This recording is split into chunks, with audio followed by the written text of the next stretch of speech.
Hi Sana, hi Malia. You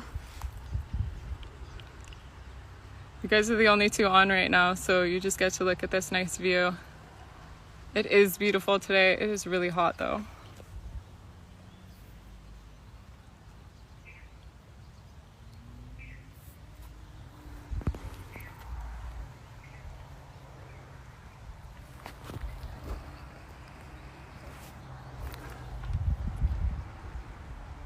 Hi Mama.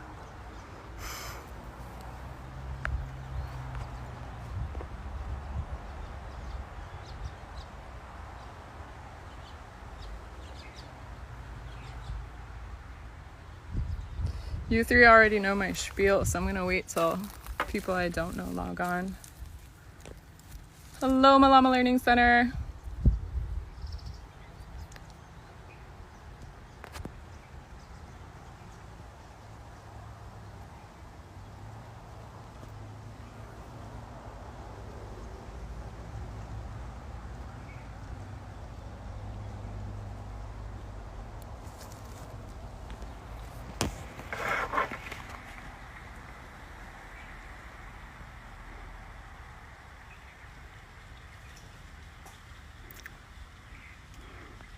We're just gonna hang out for another minute or so. Let a few more people jump on before I start to talk and walk around.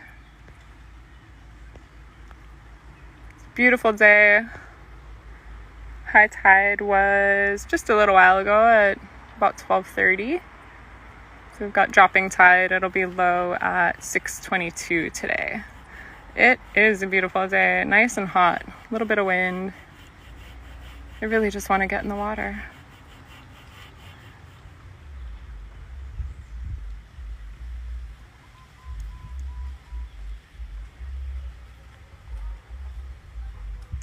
Hi, Katie.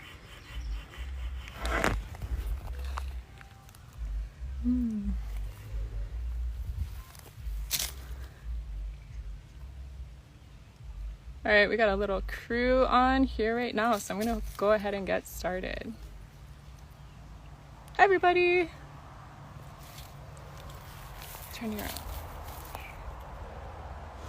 Hi, everybody. So my name is Kristen Kane. I am the project director for Huio Ko'olau Poko, and we're a nonprofit located on Oahu in Ko'olau Poko.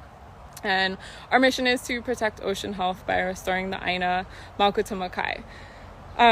We have a pretty interesting business model, I guess you could call it. We do not own or lease any land. We work with willing landowners that want to do restoration projects, and then we partner with those landowners to implement the projects, to write grants and raise the money to do the projects.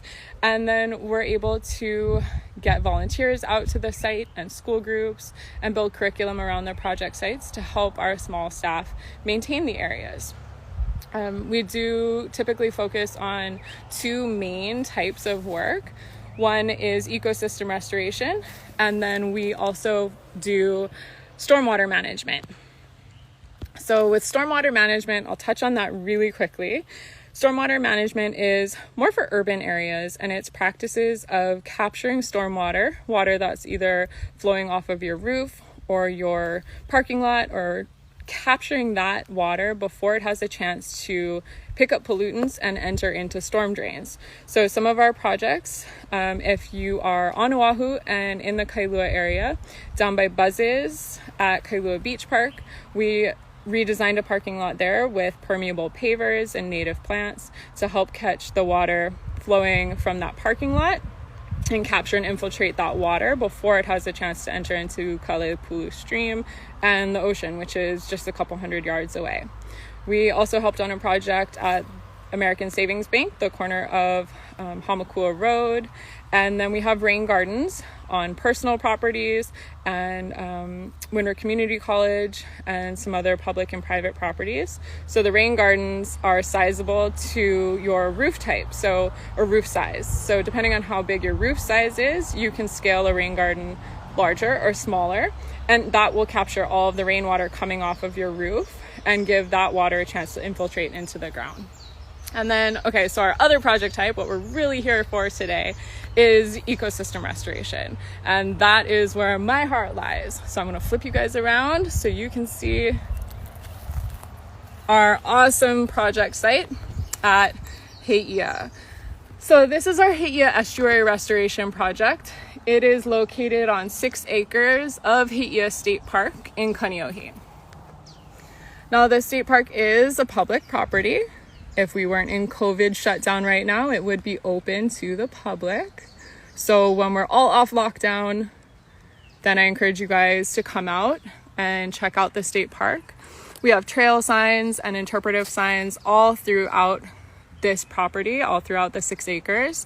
So you can come down and give yourself a tour, or you can join us every Wednesday and on the 3rd Saturday of the month as well for led volunteer events. And I'm here leading those along with my coworker Sana, who's also online today, joining us on the live. She'll be answering questions from her computer at home if anything pops up that I might miss. So this is an example of one of the interpretive signs we've got on the project. We talk about the whole area, the native plants that are here, and then we have little botanical signs throughout the project as well. So this project, we've been working here for 5 years. When we first started, you could not see that beautiful stream channel out there. This whole project was 6 acres of invasive species, specifically the mangrove trees. So if you look all the way across our neighbors there at Paipao Hei'ia Fish Pond, that is a big stand of invasive mangrove trees. Mangrove in Hawaii is considered an invasive species, but in other parts of the world, it is considered native and it's a protected species. The reason for it being native or protected in some areas and considered invasive and an unwanted species in Hawaii can be a little tricky to explain. So mangrove was first brought to Hawaii in the early 1900s to help control erosion from farming practices like sugarcane and pineapple fields. So the way that mangrove grows, it has prop roots. So it has these crazy dense root balls at the bottom that you can see there. All those prop roots, if you think of an octopus standing up on its 8 legs, that's what the bottom of a mangrove tree looks like. All those prop roots help to capture sediment and keep it on the shoreline. That's an awesome feature for a plant. But in mangrove's native ranges, like the Caribbean and Florida where it is a protected species, it does not grow as large and as dense as it does in Hawaii. So that mangrove forest that we're looking at back there, the trees are anywhere from 60 to 80 feet tall. Nothing else grows underneath that. It's just a dark, anoxic, muddy, black mangrove forest. It's very different from what a mangrove estuary would look like in Florida. So in Hawaii, the mangrove does too good of a job at controlling erosion.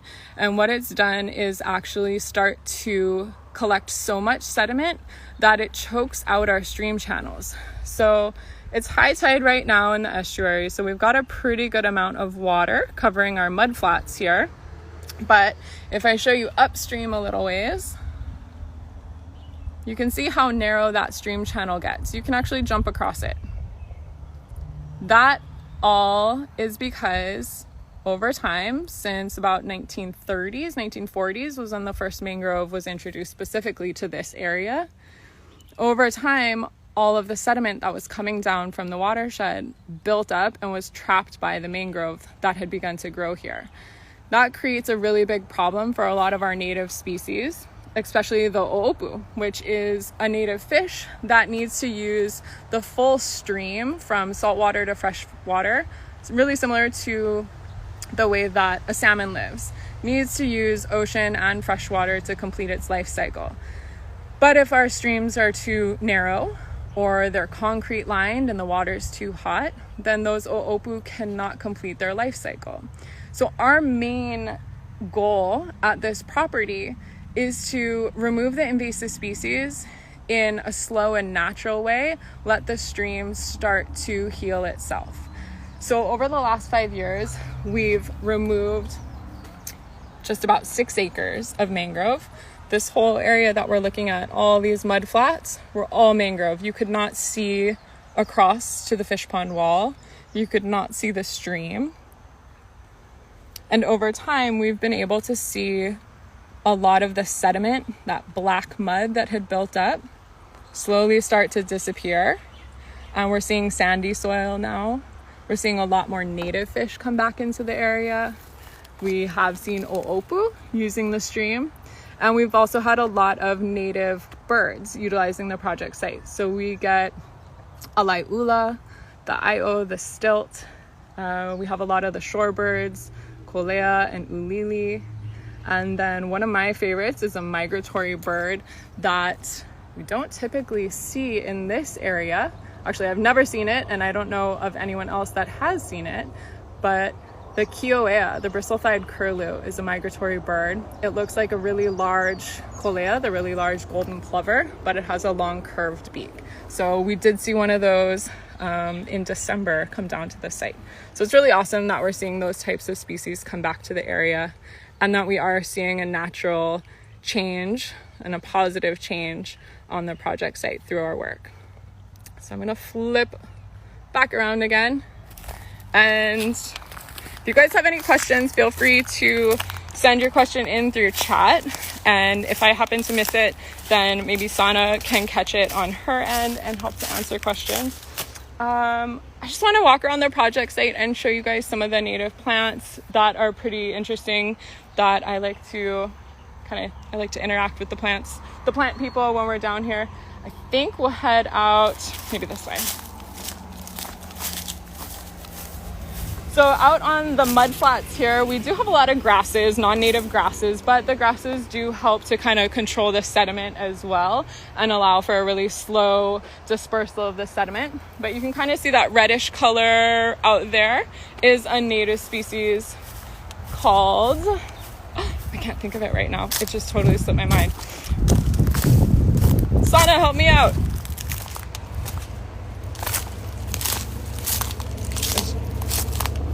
So, let's see. A coolie, that's what it is. Wow, why was that so difficult? So a coolie is a really neat ground cover that loves to grow in salt marshes and tidal areas. It does have a non-native cousin that I will show you guys in a minute. And the non-native one we call pickleweed. But both of these species are edible. You can pick off the kind of succulent leaves. The native one has the reddish stem to it and a pretty little pink flower. And then it's salty. It does pick up all that saltwater taste. Really good in salads. And then, of course, we've got those big mangrove trees, and they're always dropping seeds. This is a mangrove seedling. So if you're walking the beaches, you might be seeing these green pods washing up on Kailua Beach. That is a young mangrove. So about every quarter or so, we'll come through the entire project site and we'll do a sweep to make sure that we're pulling all of these seedlings out, that nothing is starting to regrow on the project site. And when we come through, we'll either pull them out of the ground, or if we're just seeing the pods that aren't rooted, we'll just snap it in half and that kills it. Something I did forget to mention is that when we're out cutting down those massive trees, it's a huge undertaking. It takes an arborist crew to climb the tree and cut the tops of the tree off and drop that, come down the tree, cut the base above the prop roots and haul that big log out of the mangrove flats. And then sometimes it takes 20 or 30 cuts to cut all of the prop roots off and get those free from the ground. Now, the interesting thing with mangrove is that you do not need herbicide to kill it. Once you expose bark and expose the plant to salt water, the salt water acts like an herbicide and it'll kill it. So it's really awesome that we don't need to introduce any herbicides onto this project site to help us control that species. So I wanted to show you guys the cousin to the Estuary. This is pickleweed. So this is the non-native, and you can really see the difference in the coloration. The Estuary had the red stem to it, and it was really low growing. It's hiding down there. There's the Estuary. Red stem, whereas the non-native pickleweed is a very upright plant. Pokes itself up above the grass. You can see there's a little bit more of it popping up in this area too. So that's a non-native one that you guys might be more familiar with. This pickleweed, the non-native pickleweed, if you are familiar with Hamakua Marsh behind the old Down to Earth, this non-native pickleweed is typically what's covering that whole marshland back there. And it doesn't really deter the native birds from nesting in the area, but they do have to come in and manage it and cut it down so that it doesn't get too large.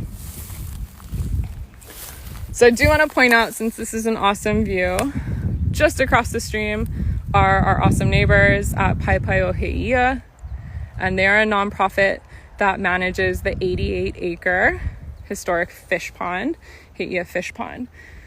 And that site is an amazing site, and we're so fortunate that they're awesome neighbors and they are allowing our volunteers to take a tour onto the fish pond every time that people come out and volunteer with us.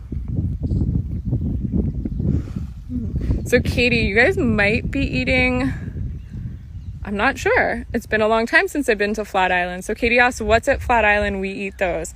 If it's got the pinkish color to it, the pinkish red stem to it, like that, then it's probably the native.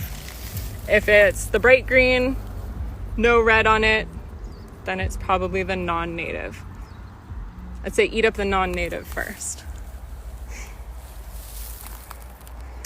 So the fish pond is a work in progress. They've been working for at least the last 10 years, probably more, working counterclockwise. So their main office is one of the houses right there. They've been working counterclockwise all the way around the fish pond wall to remove the mangrove from the fish pond wall. Those prop roots really get in and tear apart that ancient rock wall. And once the mangroves are gone, they can begin to restore and rebuild the wall itself. The fish pond is thought to be about 800 years old as well. So it's a pretty awesome site that we get to go and take a peek at. This whole big bunch of native sedge, this is ahuava. It's a really awesome species for restoration. Its root system can become solidly established in less than 3 weeks. And it really does help to control erosion and stabilize stream banks. It is drought tolerant. It's also flood tolerant. It's just an all-around amazing species for restoration. And the seeds, this is new seed heads down there, the green. This is intermediate stage. They're starting to turn brown. And then once they've got this kind of golden brown color to it, the seeds will just start to come off in your hand. Look at my nice dirty hands. And with all those dry seeds, once those drop down and the tide comes up, the tide will carry these seeds around. I also like to come through and clip the seed head off and put these into a big brown paper bag. And then you can just shake the bag and the whole bottom of the bag will become seeds. And then we can just walk through our project areas and out on the mud flats and just kind of be Johnny Appleseed and throw those native seeds around. So next Saturday, I'm going to be going live at 1:30 to do a little propagation lesson. So I'll be showing some of the ways that we propagate our native species through either propagation by seed or propagation from cutting. And we'll highlight some of the different little plants. You guys will get to see all the little species growing in our nursery. So one of the only plants that was growing down here that's considered native is the big Milo trees. So Milo and mangrove are the only species down here that were really thriving.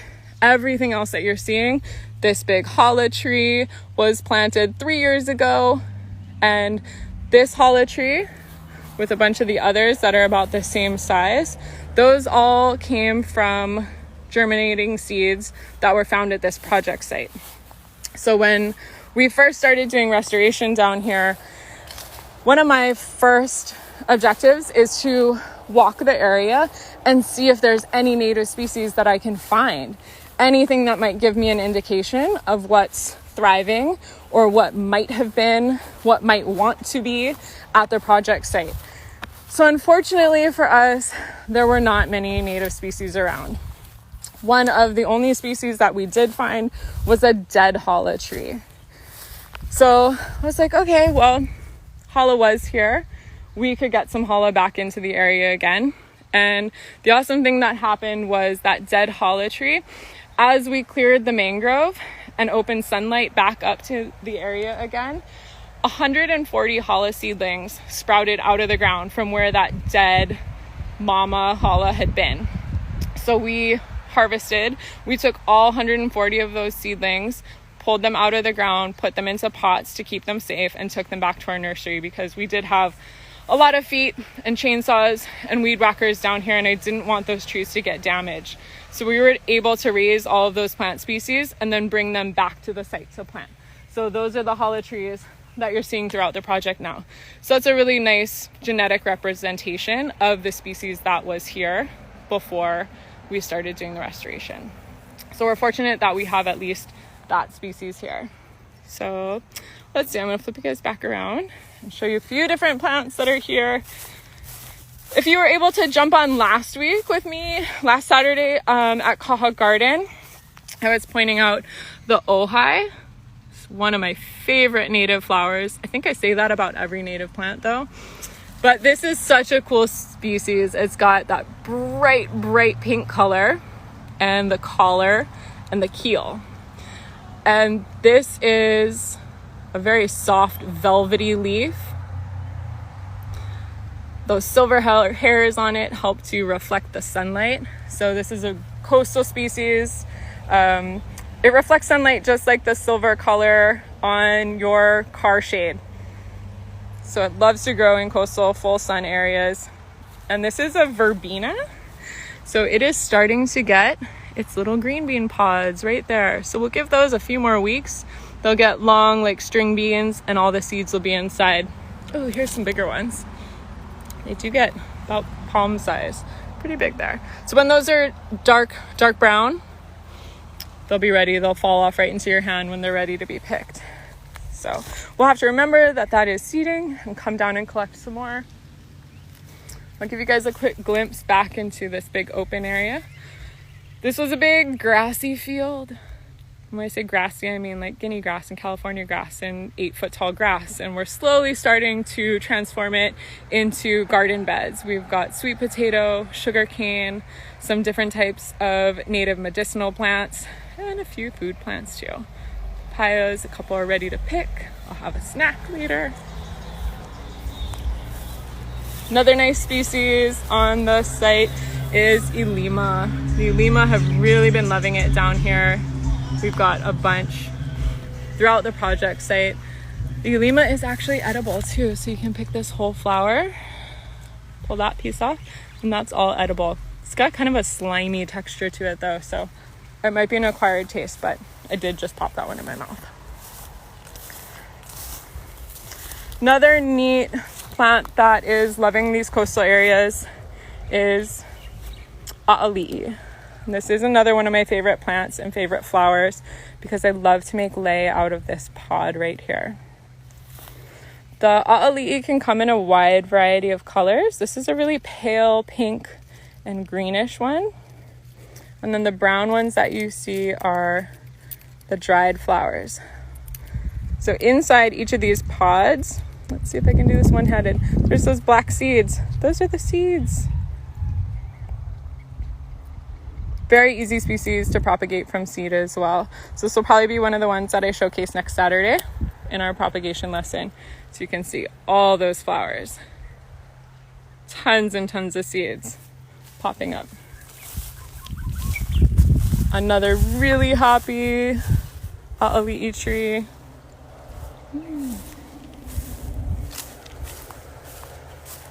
Then we're gonna wander a little bit. This is a pretty big project site. This is the trail that runs all the way through. We've been working for the past few weeks to use some of the big mangrove logs, the ones that we can move by hand without machines, and replace our trail borders with singular logs and clean up those areas behind the logs, get the weeds out, and then start to replant. So there's a little acacia that was just planted. Another baby Elima. Another Ojai. So Toshi, I think you're saying edible to the Elima. Yes, it is edible. It was also used as a medicinal plant, which I just learned about. It was medicinal for childbirth. They say that because of the slimy texture, it was supposed to help with a fast childbirth. But it would be like a nice decorative flower to put in salads.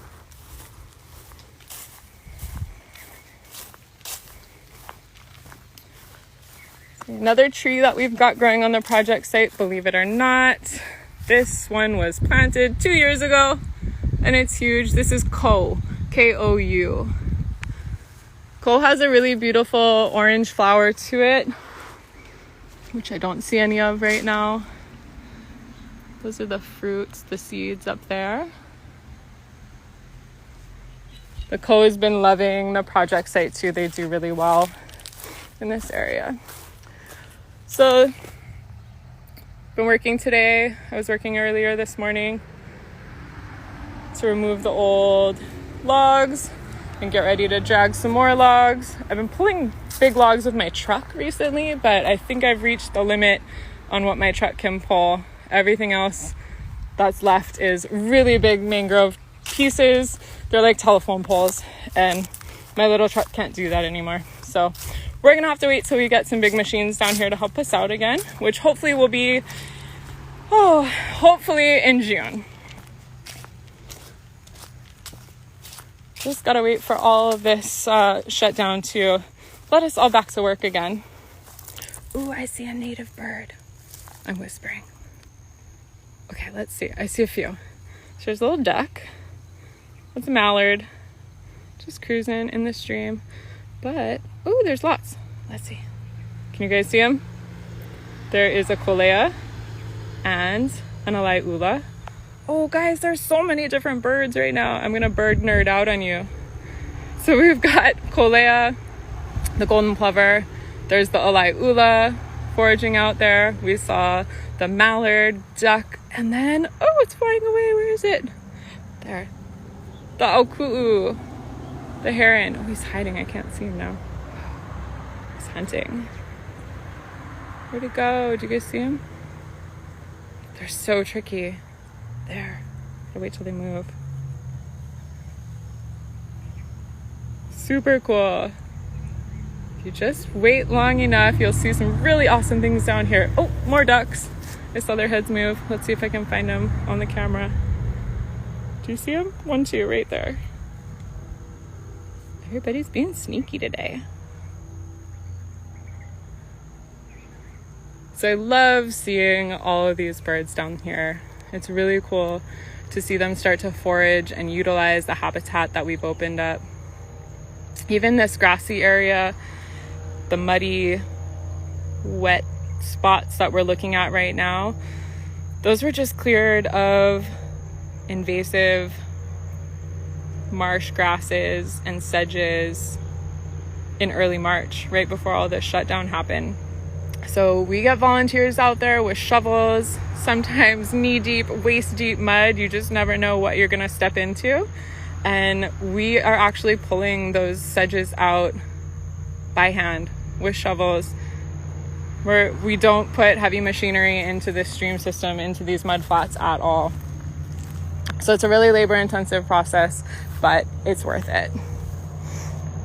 So another cool native is Iliee. This is a really neat ground cover for a lot of our project sites. It does like to be in a little bit more shaded areas, but it's doing okay out here in the full sun right now. And this flower pod is very sticky. So let's see if I can put it on the outside of my pants. Just really gently, really lightly. Sticky little hairs on the outside of it help this plant to disperse. So if a duck, a bird, a mongoose, something walks by and gets one of these pods on its feathers or fur, goes and cleans itself off somewhere else, that's how this Iliae will disperse. We also have a bunch of our native yellow hibiscus on the project site. This one's not flowering yet, it's not quite mature. We saw some of the yellow ones flowering last week when we did the tour of Kaha Garden. So I just have a little bit more to walk on the project site with you guys, but I really wanted to point out something that we're doing down in this area. Kind of a new weed control method that we're testing out on this site is using black plastic. So we've got one long swath of black plastic here for a method that's called solarization. So the black plastic helps to create so much heat under the plastic that it'll kill off the plant species that are under it. So as soon as we pull up this plastic, we'll be planting native species onto that area the same day, getting stuff right back into those open areas. And more than likely, we'll be putting some of the ahuava, some other wetland grasses, and the okulikuli into this site also. I can hear the alaiula honking at me. So I think we've probably got another month or two on leaving this plastic out. What I've heard from our partners at Kako'iwi on the Mauka side of the bridge, and also Paipaio Heia, who is doing the black plastic, they've said that 3 months of the plastic, then you pull the plastic up and let anything that still wants to germinate, and then throw the black plastic down on top of it again for a few more months. And that is kind of like double action, duo action, weed killing. And then when you pull it up for the second time, you would be able to put some plants out into there.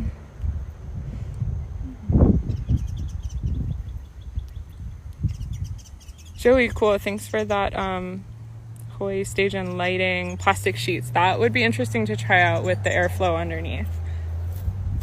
Might help with the smell. This is really anoxic mud. So once we get out there and we start to muck around in it, there's a bit of a smell. Hi, Kolea. They've all got their tuxedos on. They're getting ready to fly back to Alaska for the summer. Let's see if we can peek at the alaiula over there one more time. Just got his little butt up in the air. So this is kind of the upper extent of our project right now. Everything else you're seeing between me and the bridge is pretty thick and dense non-native vegetation. So that was an area that was cleared with the large mangrove trees last year. And we need to drag some more big logs out of that area. That's the work that's going to hopefully happen in June, as soon as we get the go-ahead to get crews on site again when the state parks are opened. And then this will be the next big push for clearing and restoration and getting plants out into this area as well. So weed whackers have been super helpful, but also just getting out there and clearing by hand using sickles with big groups of volunteers has been really effective also. And then I can't wait to plant this area out with native grasses and native sedges and some other species that we haven't used on any of our project sites before, and try some out. And we also want to put some plants in that Pai can use for their hale, get some laulu up in our drier areas out of the tidal zone. Because when we do get high tides here, the water will come all the way up to the edge of this plastic.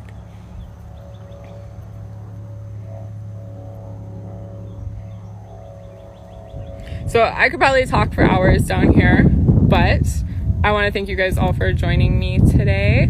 And if you want to come back out and check out our project site when we're all allowed to mingle and get together again, stay tuned to our Instagram and to our Facebook. We will put it out there when we're ready to welcome volunteers back to our project sites. And we're usually down here every Wednesday and the third Saturday of every month. So we love having people out, all ages, great for families. And we always try to do a planting with each of our visits to the site. So if you guys don't have any questions, I'll give you guys a minute. Think of a question, throw it up. I'll try to ask some questions or answer some questions. Otherwise, if you have anything that pops into your head later, feel free to send us a DM or an email. Let's see. Question, will you be doing mostly grasses for bird habitat here? Shrubs also. We're going to do both. I'm going to try to keep most of the vegetation fairly low on the stream edge, right where it's kind of hard to see the stream edge right now because it's high tide was at 12:30, so we still have a dropping tide till low at 6:20 today. So the stream is really narrow up here. You can jump across it. So I do want to keep low vegetation for the most part, and then probably some taller stuff in these back areas here where the plastic is, and maybe a few Akiahala, some interesting little patches throughout, just to see how some different species that I haven't played with in the estuary before, just to see how they do. And if we've got some that thrive or some that don't do as well, then we've still got a few more years of grant work down here at the project site. So our first one will kind of be a test run, and then we can see what plants we want to do more planting with during the next outplanting season next weekend. Malama Learning Center. So landowner here is state parks. So this is public. This is a public state park, and then we partner with the state park. We have an adopted park agreement, and we've been able to raise over $500,000 to do our work on these 6 acres here, and that's over the last 6 years, and we've got another 2 years of funding already secured for this site. So it's really amazing that I know we've got another 2 years guaranteed of work down here.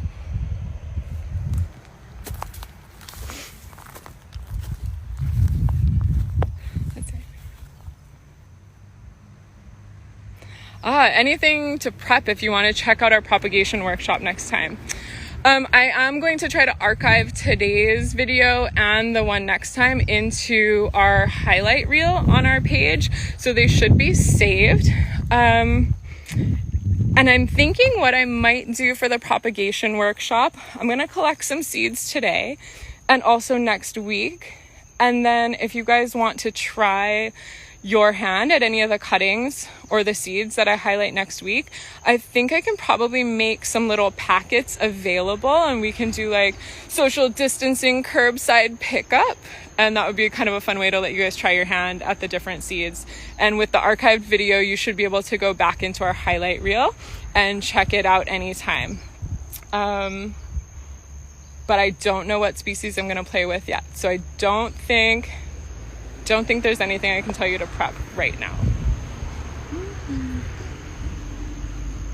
Yes, so much has changed down here since 2015, and even really in the last year, because as we started to work up into this area, hi ducks, as we started to do our work up in this area, the fish pond was doing their work on the wall as well. And then Koko'iwi above the bridge has been clearing, I think they have 15 acres, 8 or 15. I don't know why. That's a big difference. They have quite a few acres of mangrove that they're removing on the Mauka side of the bridge as well. So all 3 organizations are doing so much mangrove removal work, and it's just in one kind of swoop opened up a huge view plane. I mean, look at all the way out there. That's the marine base.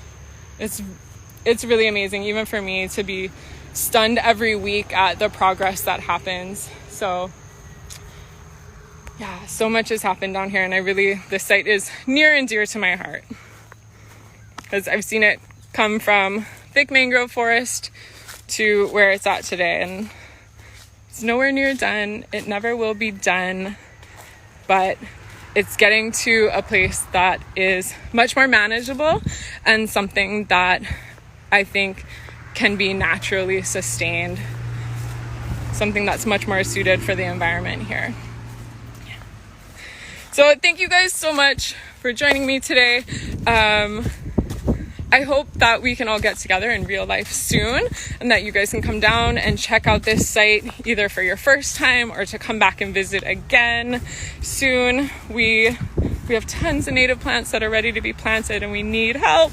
We need volunteers and hands. So hopefully we can all get together soon, and you guys will all have a chance to come out and check out this beautiful site. So thank you guys so much. Join me next Saturday, 1:30 for a propagation lesson, and then hopefully in May we'll all get to be outdoors again. So thank you guys. Ahui ho.